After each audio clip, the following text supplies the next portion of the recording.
old herbalist looked closely at Jackson. He asked in a deep, serious voice, "Do you want to have money?" Jackson stood there, shaking with fear and uncertainty. His lips trembled, and he stammered, "Why yes, Baba." The herbalist chuckled and shook his head. "You have to speak like a man. Speak with courage. You want to be great in this life, and greatness does not come to those who are afraid."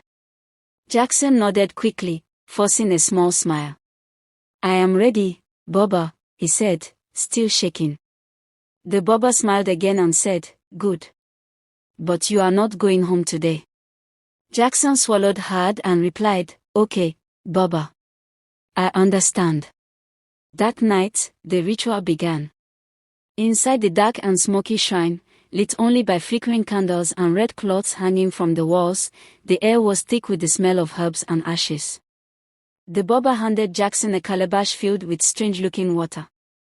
Without asking questions, Jackson closed his eyes and drank it all. It tasted bitter and left his tongue dry. After that, Jacob and the Baba led Jackson into the night. They walked for a long time until they got to a lonely burial ground. Jackson's heart was pounding. He looked around at the old tombstones and the whispering wind blowing through the trees. "Lie down," the Baba said. They spent the entire night sleeping on the cold ground among the dead. Jackson couldn't sleep, he was too scared. He kept thinking about his wife and daughters. But he also thought about the mansion, the cars, the good life. By morning, they returned to the Baba's shrine. After completing all the steps of the ritual, the Baba looked at Jackson with serious eyes and said, "We are almost done. But there is one last thing remaining. I told you the last time you came." Jackson looked confused. "What is that, Baba?" The Baba paused and said slowly, "You must use your wife for the ritual." Jackson froze. His heart stopped.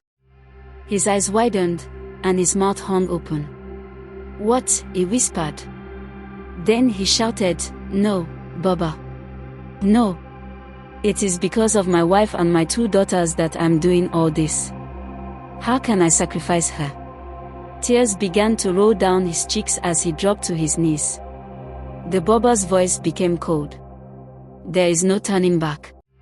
If you refuse to do this, you will run mad in the next 7 days. That is the price." Jackson cried and cried that day. He regretted everything. But it was too late. Meanwhile, back at home, Rose and their daughters were worried sick. Jackson had left the house without saying anything, and he hadn't returned. They had no idea where he was or if he was safe. Late in the evening, Jackson returned home. His wife ran to him and asked, "Where have you been? You left yesterday without telling us anything." "We were scared." Jackson looked at her and said calmly, "I'm sorry. I didn't plan to stay overnight." "So, where did you go?" Rose asked again. "What happened?" Jackson replied, "I went on a business trip with Jacob.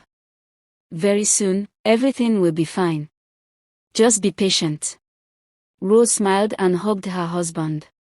"I trust you," she said. 3 days later, Jackson called his wife. "Rose, follow me somewhere. I want to show you a piece of land." Rose quickly prepared herself. She thought maybe her husband had finally found a breakthrough.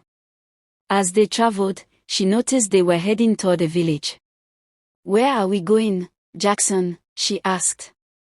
"You didn't tell me you bought land in the village." Jackson replied, "The business I want to do is better in this village. Don't worry, just follow me." Finally, they arrived. When Rose saw the old shrine and the herbalist walking out to meet them, she became alarmed. She turned to Jackson and said, "What is going on, my love?" Before she could run, the Baba struck her. She was dragged into the shrine, and she was used for the sacrifice. Jackson returned home with a heavy heart. He told his daughters and neighbors that Rose had an accident and died on the way. Everyone wept bitterly. But not long after, money began to flow into Jackson's life like never before. He built a massive mansion and bought big jeeps. His daughters now wore designer clothes, and they lived like royalty. Jackson had become a big man, a chief. Inside his mansion, there was one room that no one was allowed to enter. Only Jackson had the key. He warned his daughters, "Never open this room." "Do you hear me?" They both nodded. "Yes, Daddy." Every Friday night, exactly at 2 a.m., Jackson would enter the room with a red bag. He would perform sacrifices, and the money would continue coming. 3 years passed. One day, the barber called Jackson again. Jackson traveled to the village to meet him. "My son," the herbalist said, "if you want to continue enjoying your wealth and live long, there's something you must do." Jackson stared at him. His heart began to beat fast. He thought, "What is this man going to ask me again?" He finally asked, "What is it, Baba?"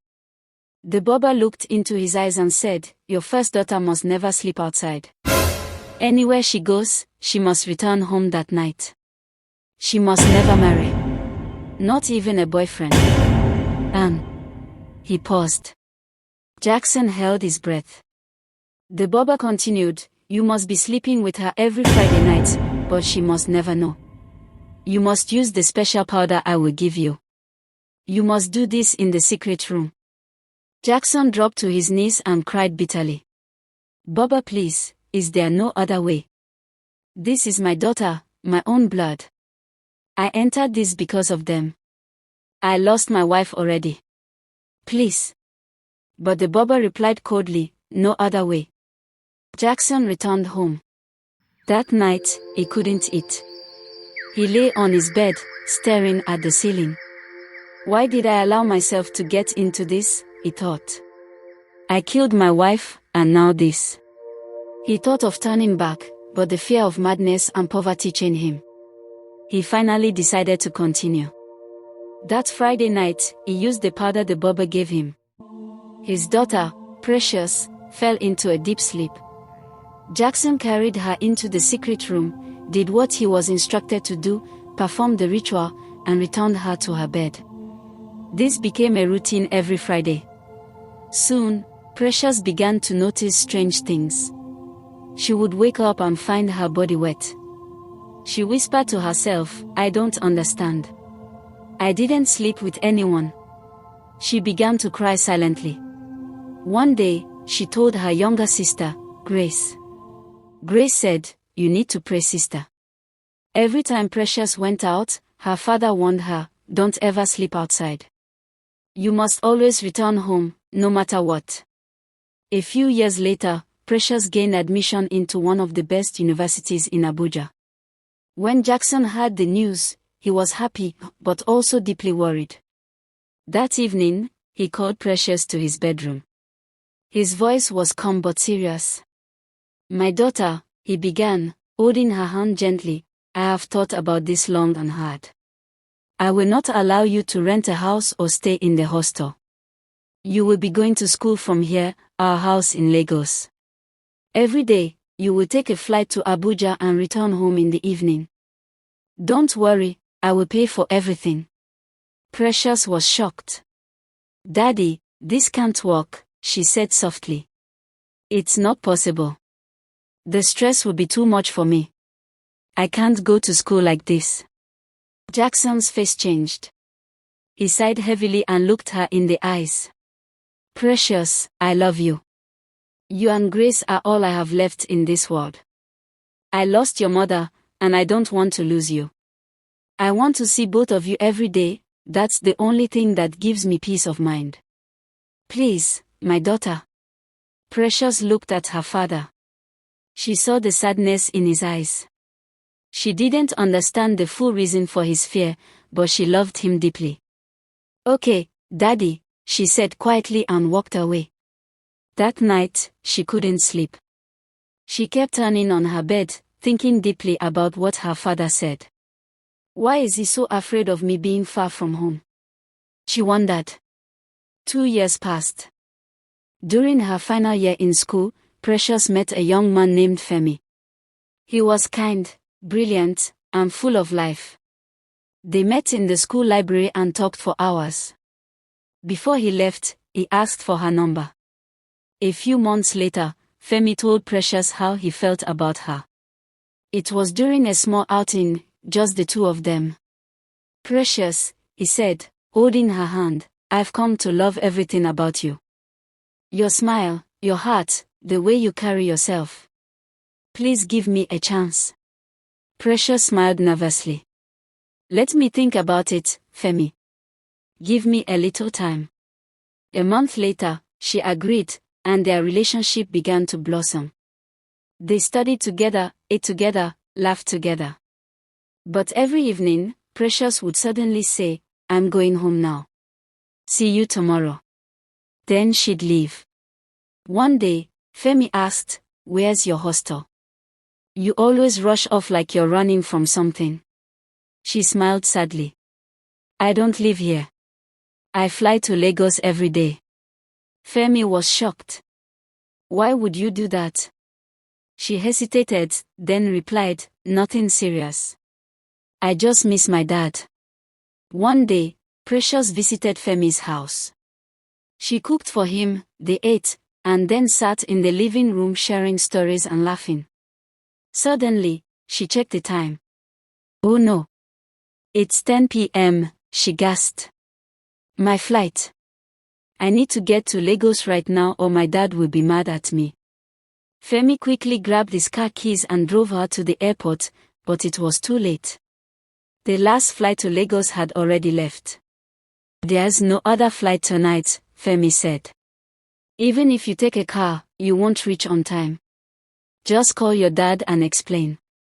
Precious shook her head. "You don't understand. He won't listen." "I'm sorry, Femi." They left the airport and returned to Femi's house in silence. Meanwhile, in Lagos, Jackson was pacing in the living room. It was Friday night, 12 a.m., and Precious had not returned. He tried to call her, but her phone was off. She had turned it off because she knew her father would insist on her coming home. Jackson grew more anxious. He looked at the time. It was 12:30 a.m. Then he called the bobber. "Bobber, Precious didn't come home tonight," he said, trembling. "You only have 2 hours left," the bobber warned coldly. "If I don't receive your sacrifice, I won't tell you what will happen." Jackson cried like a baby. He ran into Grace's room, but she wasn't there either.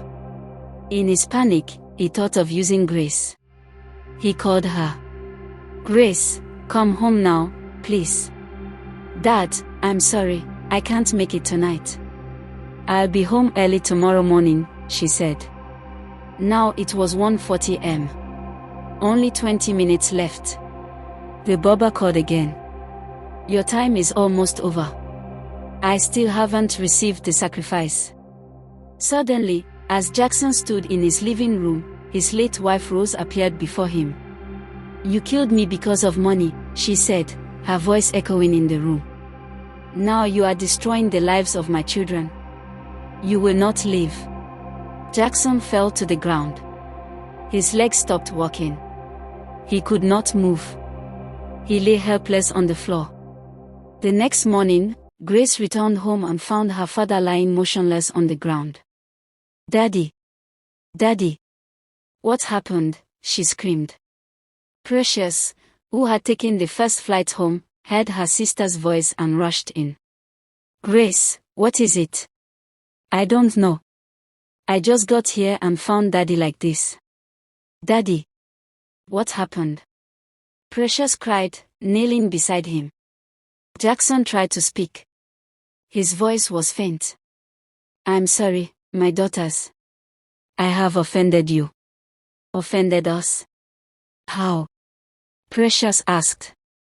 Jackson began to confess. "I did everything for you, everything I did, it was because of you too. I didn't know it would end this way."